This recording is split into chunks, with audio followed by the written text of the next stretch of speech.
Reka ye. Limiti ntibayifata.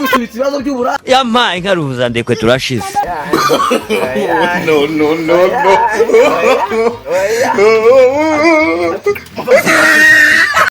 natwe abana dukunda zirimo komedi.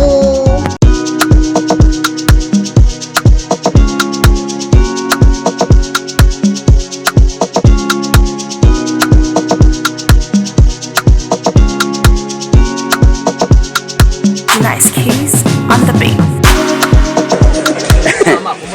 Aha. Wajyana ikirori twajemo kabisa. Reka gitamise wagira ngo yaje bitanamureba. Kenama naye ndabona abayitabira batabona. Ariko baraza pe. Reka kere kwiheba. Chaka. Komere. Mukomere. Komere mwese. Mukomere. Yagenda gake. Ese igitifu ari he? Ariko se hari ibintu ariko ngenda ndi kwibazaho. Kumbona intebe y'imbere nzaba abanuze gusa nitwe tuzajya dutanga ibibazo bya mbere. Oya nimwivanga man ntagira umukobwa aza hano imbere. Buse ni ngombwa ka mbere haza umukobwa. Niko bimeze. Siko bimeze byogo. Niko bimeze cyane. Oya ahubwo ntihagire umwe aza hano imbere umuhungu umwe ajya inyuma. Ibi bigaragaza ironda reka nimugire. Natwereka tujye imbere. Resuba. Nta kuntu wakorereza umukobwa wowe ukajya inyuma hanyuma akaza imbere. Reka njye inyuma nyine nakunze. Nawe ushaka wagenda. Ariko nawe wanagenda da. Ajya naho ndi bujyaga. Nese imbere hatwaye. Nese namba. Urakoze cyane wewe rwose. Aho ubundi warubanga. Naho ubundi se tugiye kwiga ku bibazo. Ariko se noneho marangi nibikwana. Gitifu kataraza byagenze. Wasanga nk'umugore yamutekeye imyumbati akaba yasi ategereje kubirya ta.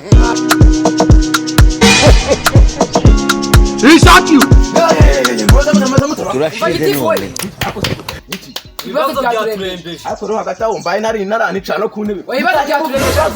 Icaro dukemurira ibibazo. Mutuzibazo byawe mu cyose ndabikemura. Ndabikemura mwe mukagira ikibazo urumva. Ifu mbere yo kwicara banzanye muri ikibazo cyawe. Gukemura ikibazo cyane cyane. Icyanjye.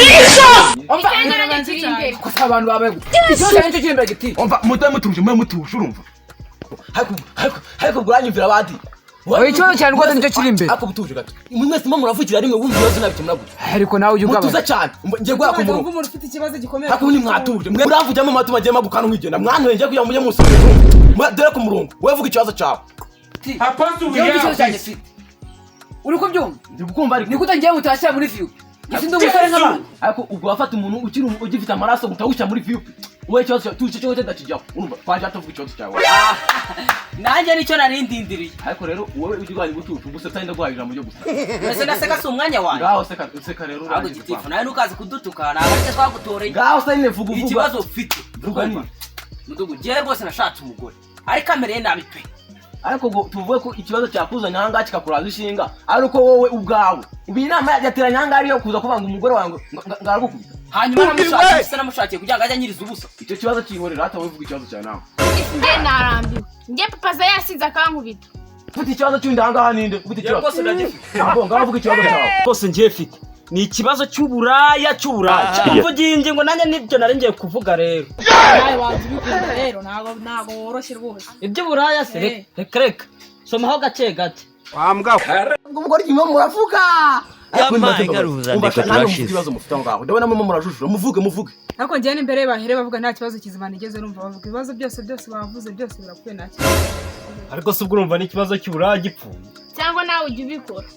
Abantu bari kuvuga ngo dukingirizo wakinga ngo uragusambana. Ndayambaye. Abintu mbikunda kuri wakintu. Ugize ngo ahubwo se abantu dukingirizo badukure ko abantu dukingirizo twarabuze umuntu bibaze kugira ngo uje kuri butike baguce 5 agakingirizo kamera. anje nakwemera nka yandu Nange nuko. Nzaje Tangu kukibira bintu biryo. Ya ari ibintu byo Ibintu by'ibisukari. dore ubusosi ariko nagira ngo Umva mwabintu. Uza gasukari kabamo hari ahantu. Ahantu murimo muravuga.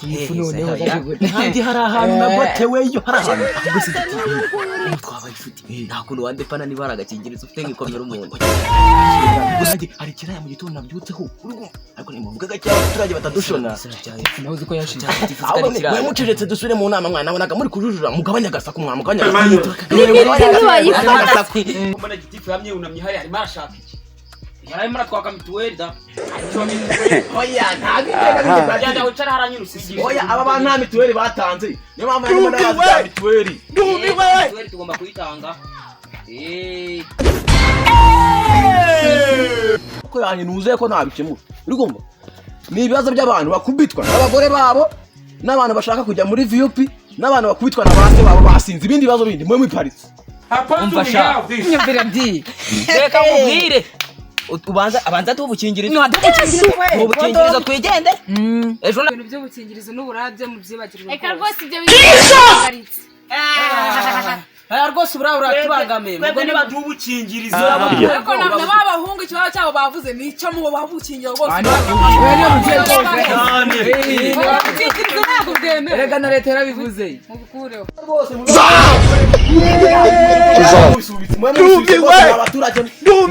ibibazo by'uburaya mube mubiretse mwa baturage mube mubiretse k'uburaya rwo rwose mubwihore munabyibagirwe mu bintu muvuga urumva mubyibagirwe rwose Reka ye.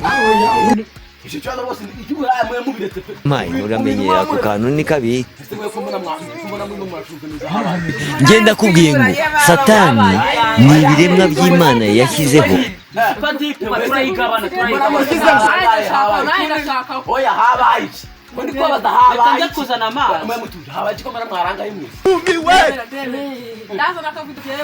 Urimo Satani sha. jya kwa muganga barabe kubifite ubwonko mu oya ibintu mubona nanjye aya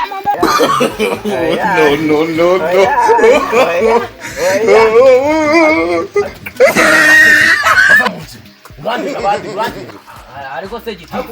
ubigiye mwahere mwashakaga ino boro yanjye Yesu amafaranga niko twayabona yesu wewe igitifu nawe arabikora Nagize twizera. nakanwa yesu Shase sakajanye kano gakingirizo. gusa twagirwa inama nanjye nawe biriya bintu ko kugira Gitifu wakama.